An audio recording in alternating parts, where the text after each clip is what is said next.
Thank you. Mr. Greenblatt, you are now recognized. Thank you, Chairman Smith and Ranking Member Neal, for inviting me to testify today. Thank you to my friend Congressman Schneider and so many members on both sides of the aisle for your commitment to fighting anti-Semitism. On October 7th, the terrorist group Hamas committed mass atrocities in Israel, murdering more than 1,200 individuals and kidnapping, seizing over 200 babies, children, the elderly, the disabled, and more. In the wake of this massacre, the deadliest day for the Jewish people since the Holocaust, the ADL has tracked a surge of anti-Semitism around the world, and right here in America, in public spaces, in workplaces, and indeed on our college campuses, even in K-12 schools. And it's getting worse. In the months since October the 7th, ADL tracked 832 anti-Jewish acts in the U.S. That's almost 30 a day. Reports of incidences this year versus last year were 316% higher. And we know that campuses, college campuses, are a microcosm of what the trends we're seeing globally, but they've also become petri dishes where anti-Semitism is festering and flourishing. As you heard from Talia, and we should all salute her bravery and her courage with what she's had to deal with every single day since October the 7th. But we've documented hundreds of anti-Semitic incidents on campuses. We've seen residence halls plastered with hateful messages. We've seen Jewish students removed from student government because of their, quote, Zionism. And the list goes on. But October the 7th brought some campuses to their knees with a disturbing intensification of harassment, vandalism, and violence.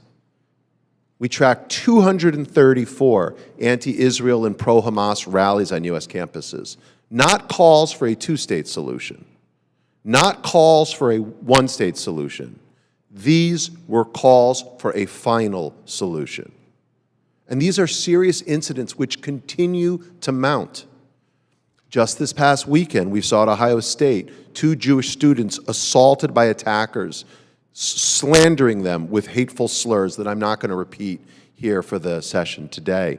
At UMass Amherst last week, we saw a Jewish student assaulted at an event honoring the hostages. And I'm sure you've all seen the clips of the Cooper Union, or Tulane, or Harvard, or MIT, or UCLA, and I could go on and on and on. Many of these incidents, indeed, as Jonathan pointed out, and Noah, were instigated, directed, and celebrated by Students for Justice in Palestine. Let me be clear. There is no world in which a person or an organization should justify Hamas's war crimes and unspeakable barbarities. So here in America, right here at home, we shouldn't tolerate students being threatened or intimidated because of their identity. No parent should ever have to ask whether it's safe for their children to attend certain universities. This isn't a question of free speech. Don't let anyone tell you that. Freedom of expression is not the freedom to incite violence. Period. Full stop. But the Jewish community, we will not cower in fear. We will stand up and fight back. 300,000 of us gathered together yesterday on the Mall, and look at what happened. No American flags were torn down, they were raised. People sang the national anthem. There were people wearing MAGA hats and pride flags, marching together in this place, on this issue. It was inspiring. That's what America looks like, and that's what our Jewish community looks like. So, to the question of where do we go from here, Congress, you have a role to play. And you can send an unequivocal message. And I'll give you 4 ideas. Number 1, pass comprehensive legislation to implement the national strategy to counter anti-Semitism. The White House deserves praise for what they've done. Now hold them accountable to make sure the job gets done.